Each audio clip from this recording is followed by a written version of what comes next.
자, 오늘은 어버이 주일이라 우리 함께 어버이 주일에 관한 가족에 관한 말씀을 함께 나누려고 합니다. 가족과 한 시간이라고 하는 책이 있어요. 그 책에 나오는 얘기인데요. 어떤 회사의 해외 영업팀 팀장으로 계신 이 부장님이라고 있었는데 이 부장님이 부서 회식을 마치고 집에 얼른 들어가지 못하고 또 2차, 3차 어떤 사람에게 한 잔 더 하자고 전화를 막 하고 있어요. 왜 다른 사람은 다 이제 회식을 끝나고 집에 가는데 이 부장은 집에 들어가지 않고 늦게 들어가는 이유가 있습니다. 1년 전에 회사에서 마련한 한 강좌가 있었는데 그 강좌에서 강사가 와서 이런 얘기를 했어요. 여러분 자녀들 학원에 열심히 보내시죠. 그런데 그 교육을 아무리 시켜봐야 말짱황입니다. 그 애들이 자라나서 여러분께 쇠 빠지게 학원 보내줬다고 과외비 내주셔서 감사하다고 저희가 모실게요. 그럴 줄 아세요? 천만의 말씀입니다. 자녀들이 학원 하나 보내는 대신에 여러분 늦더라도 함께 가서 저녁 식사를 해보세요. 밥상머리에 앉아가지고 아빠와 자녀가 함께 대화를 나누면 학원 가는 것보다 훨씬 더 큰 가르침과 배움이 있습니다. 맞는 말이잖아요. 자, 이런 강좌를 들었어요. 그래서 그 얘기에 은혜를 받고 이 부장이 당장 아내에게 전화했어요. 그래서 앞으로 별 약속이 없으면 저녁은 항상 꼭 집에 들어가서 할 거니까 그렇게 알고 준비를 해라 하고 얘기를 했습니다. 그리고 그날 저녁부터 이제 학원 강사가 한 얘기대로 저녁에 가서 아이들과 함께 가족과 함께 식사를 하는 거예요. 근데 그날 저녁부터 이제 큰딸은 어떤 반응이냐면 학원 갈 시간이 다 됐다고 하면서 식탁에 안 앉으려고 그래요. 밥 먹을 시간 없다고 막 나가려고 합니다. 또 식탁에 앉기는 앉았지만 둘째 아들은 여전히 그 방에 켜놓은 컴퓨터 게임 거기에 눈을 고정하면서 아빠와 대화를 하려고 하지 않습니다. 그렇게 어색한 저녁 식사가 며칠 동안 이어졌어요. 그리고 나서 며칠 동안 그 식사를 한 다음에 이 거실에 저녁 때 이렇게 딱 아빠가 앉아 있는데 그 아빠의 귀에 이 둘째 아들의 목소리가 들려왔어요. 엄마의 등 뒤에다가 하는 말이에요. 엄마, 아빠는 왜 집에 와서 밥을 먹는데? 예전처럼 그냥 밖에서 먹고 들어오면 안 돼? 이런 말을 하더래요. 아들의 얘기가 이 부장의 이 아버지의 마음에는 큰 상처가 됐어요. 게다가 이제 아이들이 이제 다 잠을 자고 나서 아내가 농담이라고 하지만 자기에게 들려준 얘기가 있어요. 이런 얘기를 했어요. 여보, 요즘에 서울대학 가기 위한 3대 요소가 있대요. 그게 뭔지 알아요? 뭔데?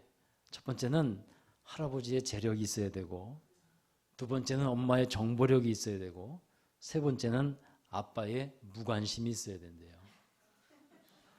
그래서 이 농담이라고 한 얘기지만 이 말이 이 부장에게 아버지에게 큰 상처가 되었다는 거예요. 자, 여러분, 가정의 달 5월을 맞이했습니다. 5월 첫째 주 가정의 달입니다. 어제가 어린이날이었고 이제 며칠 있으면 어버이날입니다. 그리고 오늘은 어버이 주일로 지키게 됐어요. 여러분, 가정이 얼마나 중요한가? 이 중요함을 우리 모두는 다 잘 알고 있으리라 생각합니다. 그리고 좀 제대로 된 사람이라면 마음이 뭉클해지는 한 단어가 있는데 그게 아버지, 어머니라고 하는 단어예요. 여기 어머니와 아버지를 좀 일찍 여인 분들도 있을 겁니다. 저도 아버지를 생각하면서 지금 곁에 계신다면 지금이라도 손 한번 잡아보고 싶고 그 음성 한번 들어보고 싶고 그래요. 아마 많은 분들이 공감하시리라 생각합니다. 효심이 많은 어떤 사람들의 얘기가 가끔 TV에 나오는데 어떤 아들은 아버지 무덤 옆에다가 움막을 지어놓고 삽니다. 아침마다 그 무덤에 가서 아버지께 문안을 해요. 그리고 틈만 나면 무덤을 단장합니다. 그리고 무덤 옆에 앉아서 아버지와 대화를 합니다. 신앙적으로 보거나 영적으로 보면 맞지 않는 얘기지만 효성스러운 아들의 모습이에요. 그러나 여러분 이런 말 많이 들으셨죠? 효도는 살아생전에 하는 것이라고요. 그런 말 많이 들으셨을 겁니다. 어버이 주일을 맞아서 우리 부모에게 효도하며 부모를 공경하는 것, 그 일은 살아생전에 해야 하는 일이라는 것을 여러분 꼭 기억하게 되시기 바랍니다. 부모에게 잘 해드리지 못해서 늘 죄송스럽고 부끄럽지만요, 하나님의 사람들이라면 부모 공경, 효도는 반드시 잘 해 나가야 한다는 것입니다. 오늘 본문의 말씀에 보면 예수님께서 가족에 대해서 말씀하시는 부분이 있어요. 가정의 중요성. 정말 아무리 강조해도 지나침이 없는데, 현대의 가정과 이 가족의 모습을 보면 사실 그 중요함에 맞춰서 그렇게 좋은 모습으로 되어가고 있는 것 같지 않습니다. 여러분, 가정이 회복되어야 될 부분이 얼마나 많은지 몰라요. 가족 안에서 신뢰가 사라졌고, 그래서 회복되어야 될 일들이 너무나 많습니다. 그뿐만 아니라 이 교회도 영적인 가족이라고 해요. 교회를 하나님의 나라의 가족입니다. 그래서 오늘 이 시간을 통해서는 우리 진짜 가족, 육적인 가족뿐만 아니라 영적 가족의 의미, 이것 또한 새롭고 확실하게 세워지는 시간이 될 수 있기를 바랍니다. 오늘 읽은 본문을 보면 예수님의 어머니 마리아와 동생들이 예수님을 찾아서 온 것을 보게 됩니다. 당시 예수님은 많은 사람들에게 둘러싸여서 이제 말씀을 가르치고 있었어요. 이게 공생의 사역을 시작하신 후였습니다. 그래서 많은 사람들이 그 예수님 곁에 있었기 때문에 예수님께 나아갈 수가 없어서 밖에서 예수님을 찾아왔다고 얘기를 하고 있었어요. 그때 한 사람이 그것을 알아채고 예수님께 알려드리죠. 예수님 어머니와 동생들이 예수님을 찾아오셨는데 지금 밖에 계십니다 라고 말을 했어요. 그러자 예수님이 이렇게 말씀하죠.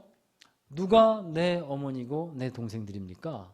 그리고 제자들을 다 이렇게 가리키면서 나의 어머니와 나의 동생들을 보십시오. 누구든지 하늘에 계신 아버지의 뜻대로 하는 자가 내 형제요 내 어머니입니다. 이렇게 말을 해요. 여러분, 이 말씀을 들어보면 예수님이 효자 같습니까? 불효자 같습니까? 혹 불효자 같이 생각이 되어져요. 왜냐하면 어머니가 밖에 와 계심에도 불구하고 나가보지도 않습니다. 무시하는 것 같아 보입니다. 또 이런 행동을 보면서 다른 사람들에게도 가족을 별로 중요하게 여기지 않을 수도 있겠구나 하는 생각을 해요. 여러분, 만일 그게 정말 사실이라면 불효를 조장하는 예수님을 믿고 있는 우리는 어떤 사람들입니까? 참으로 불쌍한 사람들이고 다들 제정신이 아닌 사람들인 거예요. 만약에 예수님이 불효를 조장했다고 하면. 그러나 사실 이 본문은 그런 뜻이 아닌 거죠. 그래서 이 본문에서 왜 예수님이 이런 말씀을 하셨고 이런 반응을 보이신 것인지에 대해서 우리는 더 깊이 살펴보아야만 합니다. 먼저 성경은 이 부모와 가족을 어떻게 대하라고 하느냐, 이것에 대해서 좀 알아봤으면 좋겠어요. 출애굽기 20장 12절에 보면 10계명이 있는데 거기에 분명하게 이렇게 규정해 놓고 있습니다. 함께 읽어보시죠. 내 부모를 공경하라. 그리하면 내 하나님 여호와가 내게 준 땅에서 내 생명이 길리라. 하나님을 믿는 사람이라면 부모를 공경하는 것은 당연한 것이라고 말씀하고 있는 것입니다. 여러분, 효자입니까? 라고 여러분에게 누가 물어본다면 자신 있게 나는 효자라고 말할 수 있는 사람이 누가 있겠습니까? 그만큼 부모님의 사랑과 은혜가 크고 갚을 수 없는 것이라는 거죠. 여러분, 십계명을 크게 하나님 사랑, 이웃 사랑으로 이렇게 둘로 나누는데 이웃 사랑의 첫 번째 계명이 부모 공경이라는 것입니다. 하나님은 부모를 공경하는 것이 사람됨의 가장 기본이 된다는 것을 말씀하고 있는 것입니다. 여러분, 이러한 가르침은 구약 성경뿐만 아니라 신약 성경에서도 마찬가지예요. 사람됨의 자리가 어디에 있냐면 하늘로는 하나님을 알아야 되고요, 땅에서는 부모를 알아야 하는 것입니다. 할렐루야. 그리고 이 계명을 벗어나게 되면 사람됨의 자격을 상실하게 된다는 거예요. 그리고 이 자기 부모를 공경하는 것에는 특별한 상을 약속하고 있어요. 그래서 이 부모를 공경하는 것이 약속 있는 계명이라고 말씀하고 있어요. 부모를 공경하게 될 때 하나님이 주신 이 땅에서 생명이 길게 될 것이다 라는 것이죠. 그래서 하나님의 복은요, 효도하는 사람에게 임하는 것입니다. 아무리 탁월한 실력이 있고 능력이 있다고 해도 부모를 공경하지 않는 사람이라고 한다면 리더될 자격이 없어요. 여러분, 예수님도 이러한 십계명, 이러한 계명들을 모르고 계셨겠습니까? 너무도 잘 알고 계셨죠. 예수님이 부모님을 어떻게 대했는가에 대해서 성경에 기록하고 있는 부분이 이제 사실 많지는 않습니다만 몇 군데가 나와요. 누가복음 2장 41절과 51절에 보면 예수님이 12살 때, 그러니까 초등학교 5학년의 나이죠. 우리 나이로 했을 때, 그때 이를 기록하고 있는데, 예수님과 온 가족이 유월절을 지키기 위해서 예루살렘으로 올라갑니다. 그 유월절을 다 끝 지킨 다음에 이제 나사렛 자기 집으로 이제 돌아가는 중이었어요.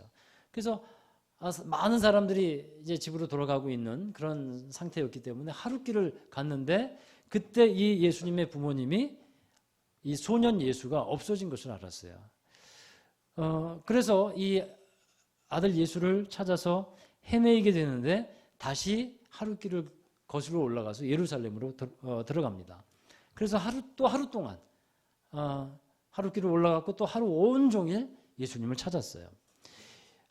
그래서 도합 사흘 만에 예수님을 찾게 되는데, 이 아들 예수를 찾은 어머니 마리아와 아버지 요셉은 너무도 기뻤겠죠.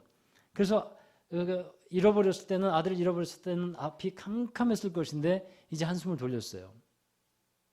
우리 교회에서도 가끔 아들을 찾아서 헤매고 다니는 어떤 엄마의 다급한 목소리를 들을 때가 있습니다.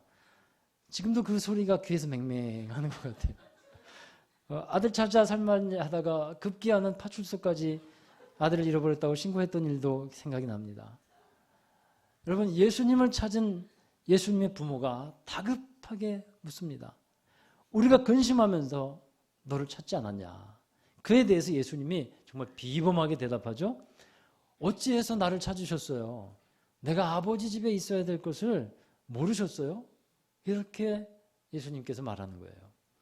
이 소년 예수의 이 말은 영적인 의미를 두고 한 말이었어요. 자기가 가면 어디 가겠냐는 거예요. 하나님의 아들이 성전에 있는 것이 당연하지 않겠냐는 것입니다. 그리고 여러분, 이런 말씀을 한 다음에 이제 그 다음에 성경에서는 예수님에 대해서 이렇게 기록하고 있어요. 누가복음 2장 51절의 말씀입니다. 함께 읽으시죠. 예수께서 함께 내려가사 나사렛에 이르러 순종하여 받드시더라. 아멘. 자, 이 말씀을 통해서 우리가 알 수 있는 것이 있어요. 공생애를 시작하시기 전까지 예수님은 나사렛이라는 산골 마을에서 가족과 함께 지내면서 부모님에게 순종했고 부모를 공경하면서 지냈다 하는 것이에요. 예수님의 아버지가 하는 일이 목수였습니다. 예수님도 아버지를 도와서 나무를 자르고 다듬고 못을 받고 집을 지으면서 아버지를 도우셨다는 거예요. 여러분, 일을 했다는 것이 중요한 것이 아니라 부모에게 순종하면서 살았다는 것을 말씀하고 있는 겁니다. 에베소서 6장 1절의 말씀입니다. 함께 읽어보시죠. 자녀들아, 주 안에서 너희 부모에게 순종하라. 이것이 옳으니라. 예수님께서 이런 삶을 사셨다 하는 것입니다. 또한 요한복음 19장에 보면 예수님이 십자가에 달려 죽으실 때 그 현장에 예수님의 어머니 마리아가 있었다는 것을 증언하고 있어요. 이 어머니가 얼마나 마음이 아팠겠습니까? 아들이 죽는 것을 보면서. 그때 예수님은 제자 요한에게 어머니를 부탁하면서 이런 말씀을 하죠. 또 한번 읽어보시죠. 또 그 제자에게 이르시되 보라 내 어머니라 하신대 그때부터 그 제자가 자기 집에 모시니라. 그러니까 예수님의 마음에도 이 어머니를 생각하면 마음이 아리고 쓰라린 그 아픔이 있었다는 거예요. 여러분, 이런 말씀을 보면 예수님은 죽으실 때까지 부모를 소홀히 하지 않으셨다는 것을 우리는 알 수 있게 됩니다. 또한 예수님의 가르침 중에서도 부모 공경에 대한 가르침을 찾아볼 수가 있어요. 마태복음 15장에 보면 바리새인과 서기관들에게 그들과 함께 고르반 논쟁을 하게 됩니다. 고르반이라는 건 뭐냐면 장로들의 전통이에요. 고르반의 뜻은 하나님께 바쳐졌다라는 뜻입니다. 부모를 공경해야 하는데 어떤 이들은 그렇게 할 여유가 없다고 말해요. 그 이유를 댈 때 고르반입니다라고 얘기하는 거예요. 그러니까 하나님께 드려진 것이 있기 때문에 부모를 공경할 만한 것이 남아있지 않다는 거예요. 이것은 바리새인들의 외식이고 위선이었어요. 실제로는 하나님께 드린 것도 아닌데 고르반이라고 말하면서 그 전통을 악용하는 사람들이 있었다는 거예요. 여러분, 예수님의 이 논쟁과 이 말씀은 부모를 섬기는 데 있어서는 어떤 핑계나 변명이 필요하지 않다는 것입니다.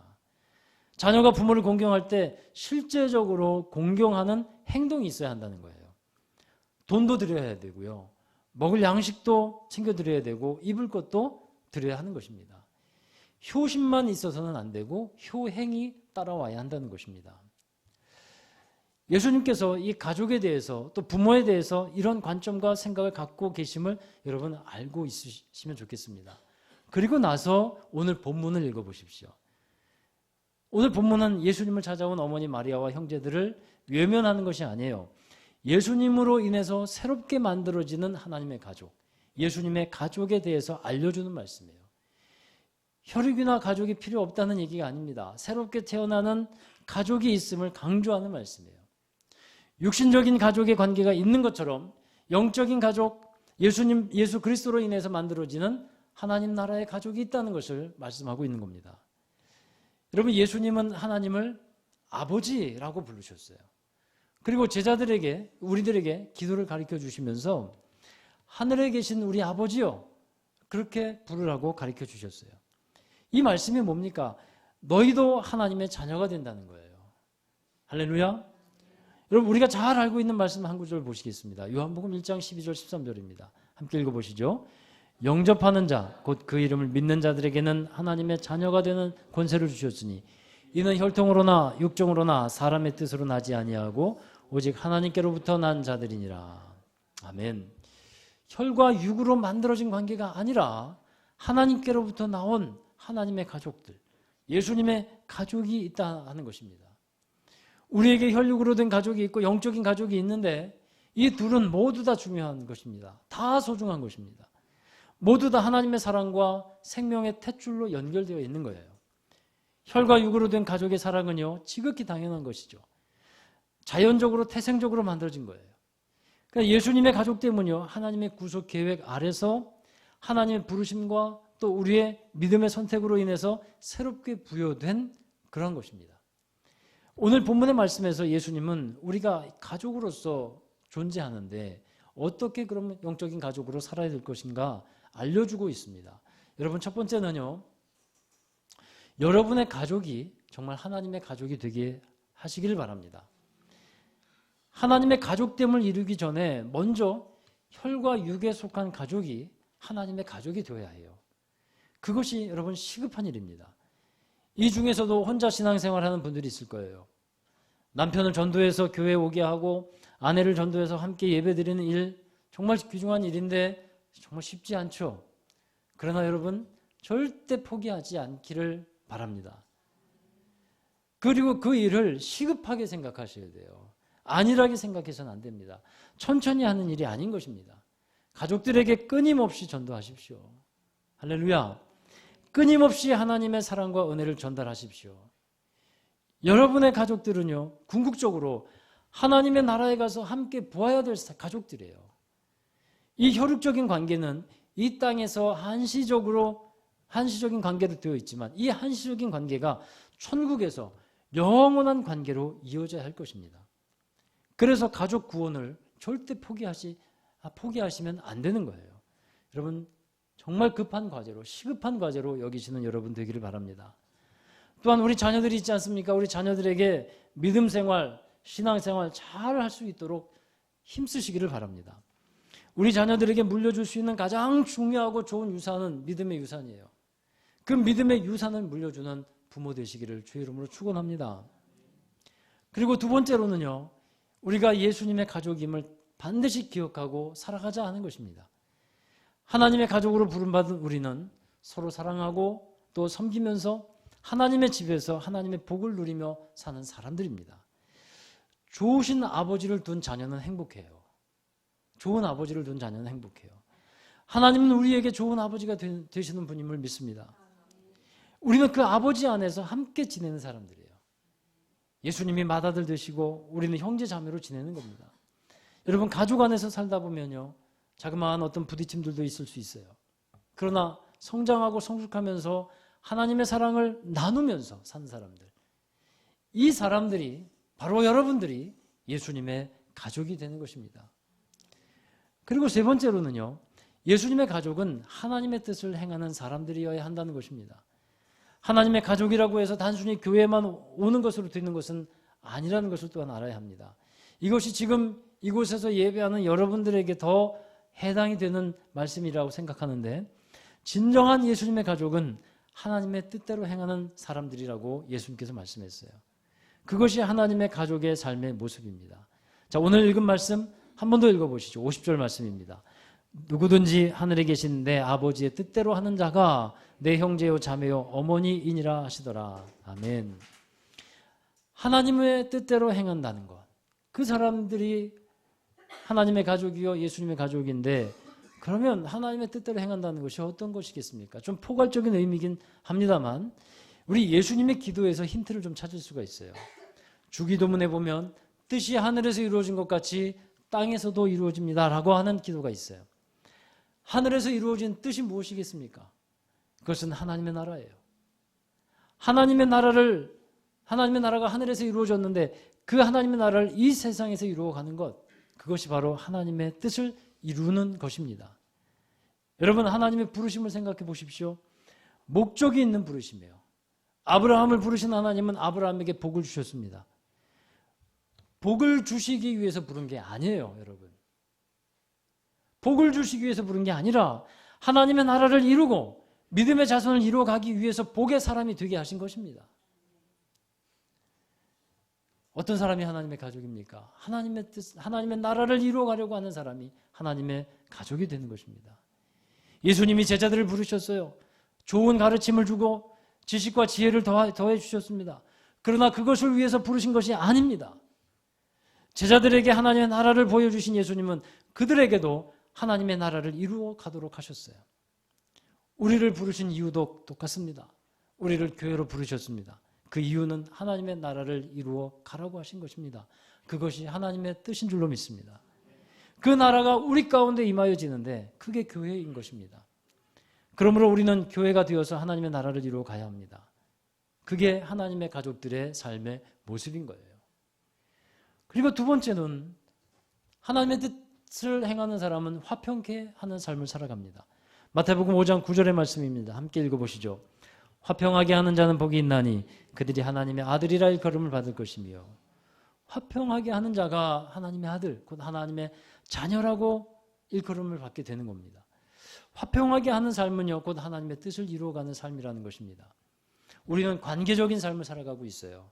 서로 관계를 맺어가는 것, 하나님의 나라의 특징입니다. 우리에게 이 관계가 화평한 것이 될 때, 그때 하나님의 뜻을 이룰 수 있다는 거예요. 여러분, 예수님께서 우리에게 오셨을 때 화평의 삶을 이루셨듯이 우리도 하나님과의 관계, 사람들과의 관계, 세상과의 관계 속에서 화평한 삶을 살아가는 것, 이게 하나님의 가족, 예수님의 가족의 삶의 모습인 것입니다. 여러분, 한번 따라 하시기 바랍니다. 나는 화평케 하는 하나님의 자녀입니다. 아멘. 이게 하나님의 뜻이에요. 그리고 세 번째로, 마지막으로는요, 우리를 향한 분명한 하나님의 뜻이 있어요. 데살로니가전서 5장 16절 18절 함께 읽어보시죠. 항상 기뻐하라, 쉬지 말고 기도하라, 범사에 감사하라. 이것이 그리스도 예수 안에서 너희를 향하신 하나님의 뜻이니라. 우리가 혈육적인 가족들, 또 영적인 가족들, 이 안에서 어떻게 살아야 한다는 겁니까? 서로를 기뻐하십시오. 가족 안에서 서로 기뻐하고요, 우리 교회 안에서 함께 기뻐하고요, 서로를 감사하십시오. 귀한 가족 주신, 또 가족 되게 하신 것, 그것에 감사하십시오. 우리 서로 함께 하나님의 가족 되게 하신 것, 감사하는 겁니다. 그리고 항상 서로 기도해 주는 관계가 되는 것입니다. 그것이 하나님의 뜻이라 말씀하고 있습니다. 여러분, 이렇게 살아갈 때 우리는 하나님의 뜻대로 살아가게 되고 뜻을 행하는 자가 되고, 그리고 하나님의 가족이라 더 하나님께서 인정하시는 사람이 될 줄로 믿습니다. 말씀을 정리하면, 여러분, 우리에게는 혈육으로 된 가족이 있어요. 그리고 영적인 가족이 있어요. 이 둘은 모두 다 가족입니다. 다 중요합니다. 그리고 이 가족의 특징은요, 함께 하는 거예요. 제게 있는 자녀들도 한 해, 두 해 커갑니다. 그러면서 저희 5 식구가 있는데 5 식구가 함께 모여서 함께 식사할 수 있는 시간이 점점 없어졌다는 것을 깨달았어요. 예전에는 다 같이 모여서 식사할 시간이 많았는데 군대 가 있죠. 또 외지로 나가 있죠. 그러니까 함께 모여서 식사할 수 있는 시간이 별로 없구나 하는 것을 깨닫게 되었어요. 어쩌다가 함께 모여서 5 식구가 밥을 먹게 되면 그렇게 신기한 거예요. 이제는요. 이게 일상적이고 좋은 보통의 일이었는데 이게 이제는 참 귀한 일이 되었구나, 소중한 일이 되었구나 깨닫게 됩니다. 여러분, 우리 교회에서 예수님의 가족으로 부름받은 우리도 어떤 사람들이겠습니까? 함께하는 사람들인 줄로 믿습니다. 할렐루야. 함께하는 사람들이에요. 아버지 되신 하나님을 함께 예배하고, 함께 식사하고, 함께 교제하고, 함께 섬기며 함께 하나님의 나라를 이루어가는 사람들입니다. 그것이 가족에게 힘이 되기 때문에 우리는 그렇게 하는 것입니다.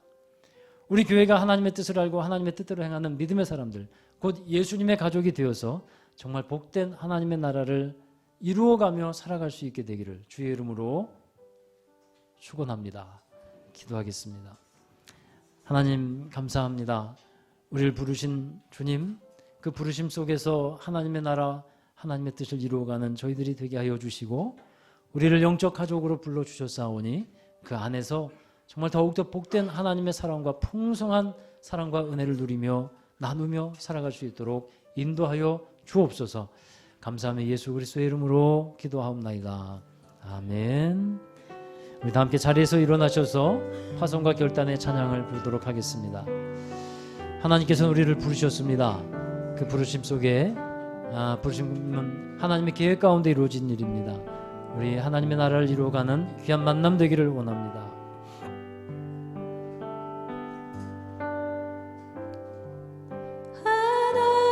하나님께서는 우리의 만남을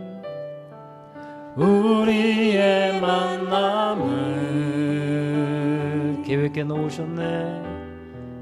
계획해 놓으셨네. 우린 하나 되어 어디든 가리라, 어디든 가리라. 주 위에서라면, 주 위에서라면 아멘. 무엇이든지 하리라, 무엇이든 하리라. 당신과 함께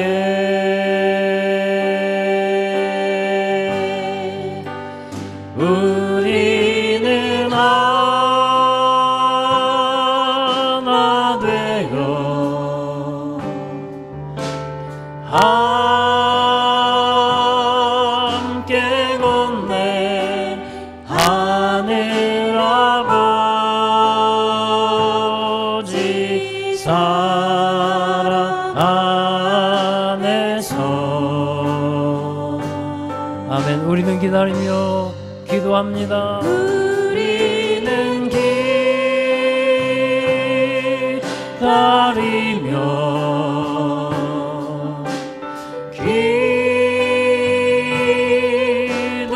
기도하네. 우리의 삶에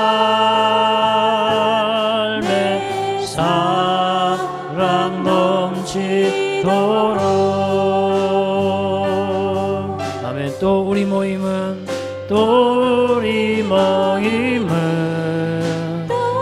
주님만 따르겠습니다.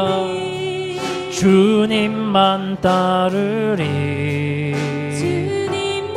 환난이 올지라도 주 함께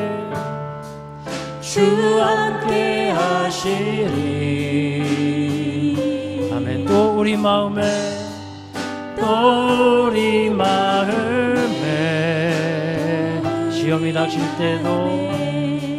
시험이 닥칠 때 어둠은 지나가고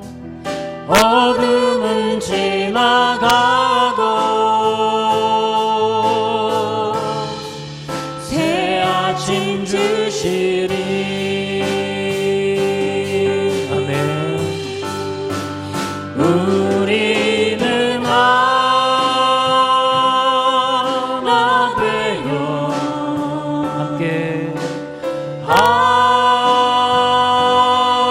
함께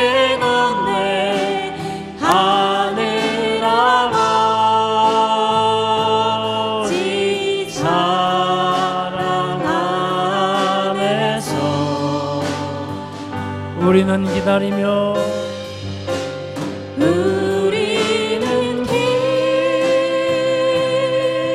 기다리며 기도하네 우리의 삶에 사랑 넘치도록. 아멘. 이 시간에 우리 두 가지를 놓고 기도했으면 좋겠습니다. 여러분의 혈육에 속한 가족을 위해서 기도하십시다. 하나님, 정말 우리 가정이 하나님의 복과 은혜를 누리고 또 예수 그리스도를 믿으며 하나님의 사랑 안에 거하는 가족 되게 해달라고 기도하십시다. 정말 우리 자녀들이 믿음 안에서 하나님을 섬기며 그 사랑 안에서 건강하게 자라가는 쓰임받는 자녀들이 되기를 원하면서 우리 함께 기도하십시다. 그리고 또 하나, 우리 교회를 위해서 기도할 때 우리 교회가 영적인 가족이요 예수님의 가족입니다. 우리 이 가족됨도 정말 하나님 보시기에 아름답고 주님 기쁘시기에 이루어가는 우리 교회가 되기를 원합니다. 우리 하나님의 사랑이 우리 가운데 또 우리 교회 가운데 함께하기를 원하면서 우리 함께 기도하도록 하시겠습니다. 기도하십니다. 좋으신 아버지 하나님, 감사합니다. 우리에게 하나님 좋은 가족들 주셔서 감사드립니다. 서로 사랑하며 섬기며 또 서로 위로가 되게 하시고 하나님 서로 관심을 갖고 우리 한 몸 되어 살아갈 수 있도록 인도해 주셔서 감사드립니다. 우리 귀한 가정마다 하나님의 복과 은혜가 임하게 하여 주시옵소서. 건강한 가정들 되게 하여 주시고 사랑이 회복되고 소망이 회복되며 믿음이 회복되어 하나님이 기뻐하시는 가족으로 살아갈 수 있도록 인도하여 주옵소서. 가정에서 정말 참된 기쁨이 넘치기를 원합니다. 우리 가정에서 참된 소망이 넘치기를 원하고 위로가 되기를 원하고 평안함이 있기를 원합니다. 서로 사랑하는 그 관계가 아름답게 이루어지도록 우리 모든 가족들을 기억하여 주시옵소서. 또한 하나님, 그 가족됨의 모습이 우리 교회 가운데서도 이루어지게 하여 주셔서 하나님의 뜻대로 행하는 자들 되게 하여 주시고 하나님의 가족됨이 아름답게 이루어져서 하나님의 풍성한 사랑을 누리고 하나님의 귀한 나라를 이루어가게 하여 주시고 하나님의 큰 기쁨 되는 우리 교회가 되게 하여 주시옵소서. 하나님, 서로 화평하게 하여 주시며 하나님의 뜻을 이루어가는 데 서로 함께 하여 주시옵소서. 우리 모두가 함께하며 하나님의 귀한 마음을 가지고 우리 아버지 되신 하나님 안에서 자녀됨을 이루어가며 서로 형제의 우애를 갖게 하여 주시고 서로 섬기며 사랑하며 살게 하여 주여 인도하여 주시옵소서. 주님 도와주시옵소서.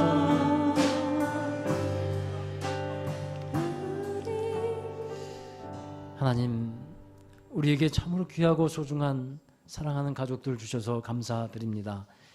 그 사랑을, 그 가족에 대한 사랑과 감사를 다시 회복하며 서로가 감사하는 존재로 살아가게 하여 주시옵소서. 우리 가정마다 하나님 귀한 식구들 주셨는데 우리 귀한 배우자 주시고 또 우리 자녀들 주시고 또 우리 부모를 주시고 또 우리 친족들을 주셨는데 하나님, 정말 그들을 사랑하며 섬기게 하여 주시고 하나님의 사랑으로 하나님의 생명으로 잘 이어져서 하나님의 큰 기쁨 되어지고 하나님의 사랑으로 날마다 풍성한 소망과 사랑 가운데 믿음 가운데 살아가는 저희들이 되게 하여 주옵소서. 특별히 구하옵기는 아직 하나님을 모르는 또 예수님을 영접하지 않은 귀한 가족들 기억하여 주옵소서. 하나님, 그들에게 찾아가 주시고 그들의 답답한 마음 열어주셔서 성령님 역사하여 주시고 예수 그리스도가 이 삶의 주인이고 하나님께서 모든 천지 만물을 지으셨고 또 우리의 삶을 주관하고 계시는 우리 주인 되신 분임을 인정하고 살아가는 저희들이 되게 하여 주옵소서. 우리 교회를 위해서 또한 기도합니다. 하나님의 가족 되게 하셨고 예수님의 가족 되게 하여 주셨사오니 우리가 서로 사랑하며 또 형제 우애를 누리게 하여 주시고 서로 도우며 위로하며 섬기며 아름다운 성장을 해나가는 우리 교회가 되게 하여 주옵소서. 하나님의 뜻을 이루어가는 교회가 되게 하시고 하나님 뜻대로 행하는 우리 교회가 되게 하여 주셔서 정말 하나님이 인정하시고 기뻐하시는 아름다운 가족을 이루어 가게 하여 주옵소서. 이제는 우리 구주 예수 그리스도의 극진하신